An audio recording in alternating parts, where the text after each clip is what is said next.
So I like to have simple agendas. I'll just recap a brief intro to myself and to Multus.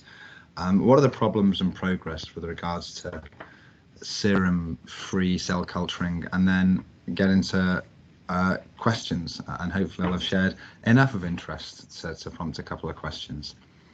Aki did already introduce me. I work on the commercial side, but I do have a background in life science and spent time in protein production, protein analysis a few years ago.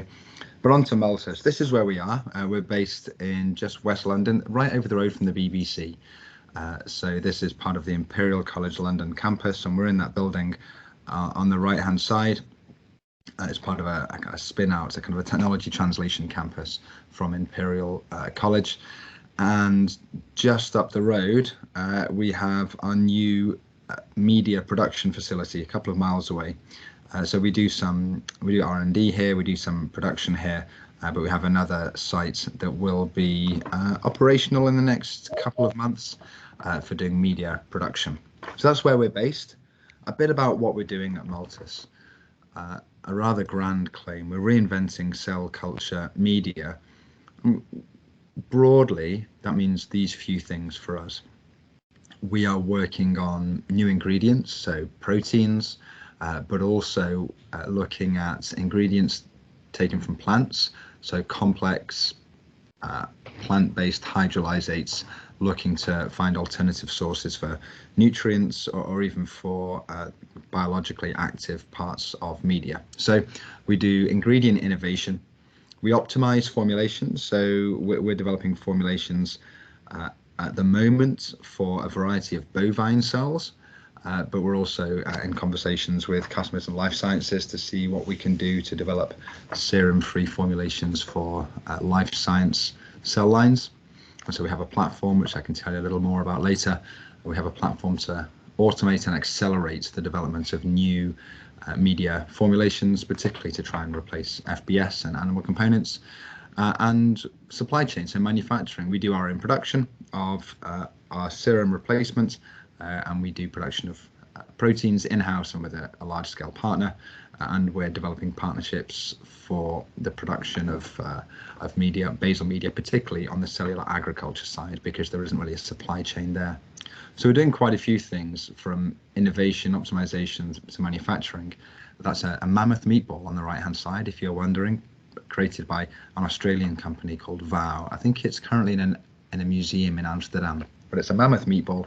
And so there's a new industry that's looking to use cell culturing for meat production, that's driving a lot of innovation and scale up, and of course investment in bioreactors, cell lines, and media for cellular agriculture. So we work with companies on that side, but we're also looking to support in academia and in commercial organizations in medical life science, where for different reasons there's growing interest in moving away from FBS, obviously price, but also ethical reasons. So Multus is looking, whether it's through ingredient innovation, optimization of formulations, looking to provide alternatives to FBS, whether it's in life science or food. So FBS, I'll tell you some things that you already know, but just to kind of set the scene, of course FBS often does a job, but these are the things we hear back from customers. It's a pain to work with. The price has been up and down, but more up than down over the past 10 years. And if you look at the trends of meat production, particularly in Western markets, trends are going down. So the amount of FBS coming into the markets isn't going up for sure from those markets. And there are more and more countries in the world doing research into cell and tissue therapy. And so the demand is going up for FBS. So that the price is quite volatile and predictable, but is generally going up and is pretty expensive. And of course, as you probably already know, it has issues around convenience. Is it available or not? We need to do the batch-to-batch testing and the bulk purchases. And because it's an undefined product, the level of variability challenges making results reproducible, and there can be contamination, which obviously creates an issue for efficient lab work, and increasingly people are looking for an alternative to something that does involve the slaughter of animals. So there are a few well-known pains around using FBS, and these are reasons why different groups contact us to see if we can do something to help them find an alternative.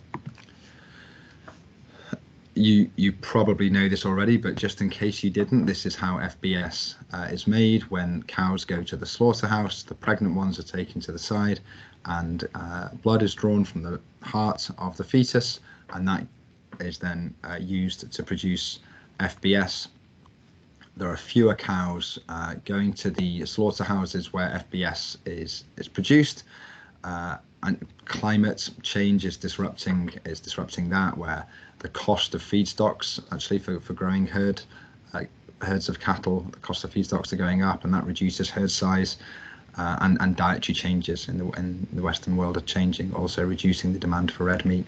So the number of cows is going down, restricting the supply, while the demand for cell culture media is going up, and preferences for certain FBS from certain parts of the world are creating increased demand, for example, in Brazil. So FBS is an unpredictable product, and so the demand for serum-free, and of course serum-free exists out in the world, but it is expensive to buy, as you'll know if you've bought from any of these perhaps other companies. Serum-free is expensive, and it's expensive in time to try and develop it. It's quite labor intensive to develop a serum-free alternative to FBS. And why is that? This goes to the heart of what Multus is doing differently. But to start with the status quo, ingredients for serum-free development are expensive and typically available at a small scale, so you can't really get much volume-based pricing.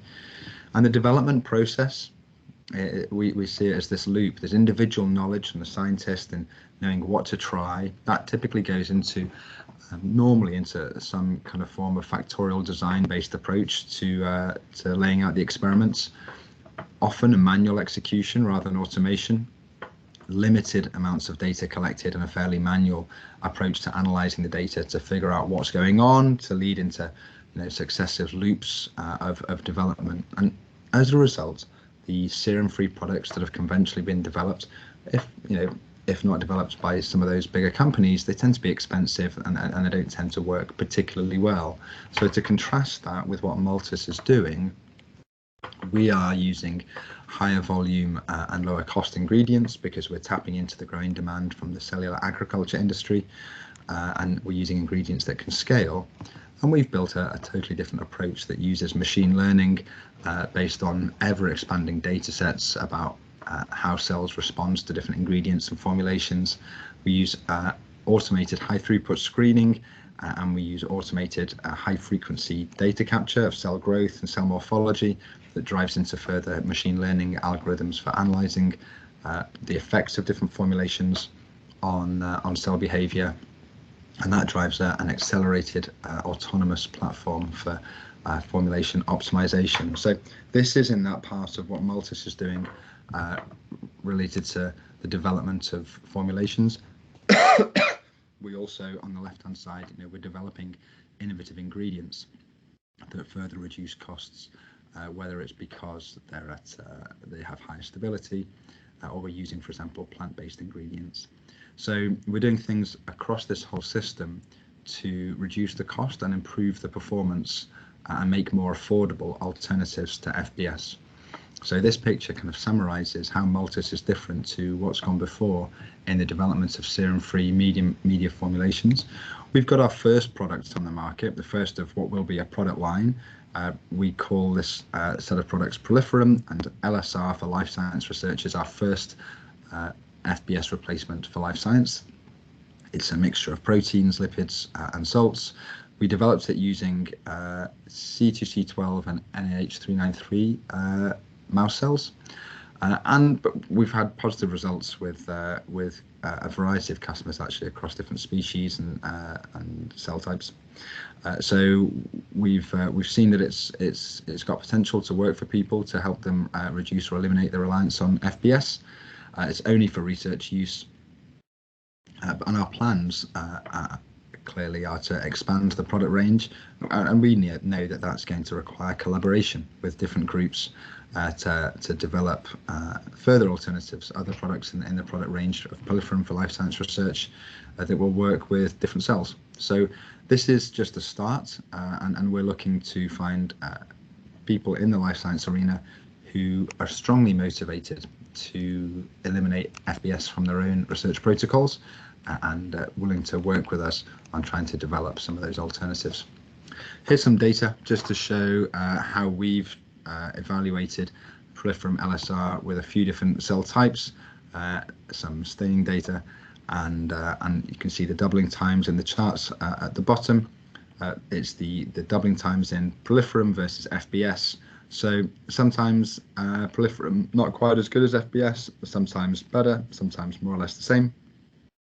Overall, though, it's a fairly versatile alternative across these different cell types, and so we think it's worth testing as a starting point to see if it can help reduce reliance and can start to build a relationship so we can collaborate further on the development of other alternatives for more cell lines. We've also evaluated the suitability for adherent cells with a variety of different attachment proteins and coatings. So the way forwards for the business, from in 2022, it was early last year, we released our first formulation. We have another formulation, Proliferum M, for customers working in cultivated meat and cellular agriculture. We also released our first protein product, which was human vitronectin. This year we released another variant of vitronectin and our first growth factor. Next year we'll release another formulation for bovine adipocytes, and we'll release further growth factors. And late next year we anticipate releasing our first formulation developed for stem cells.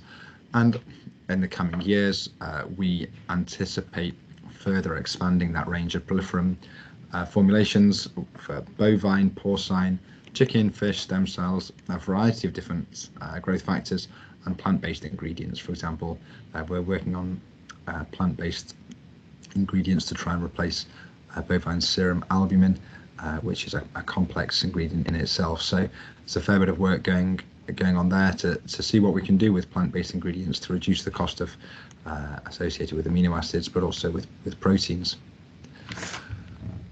So I'll stop there and stop sharing. That was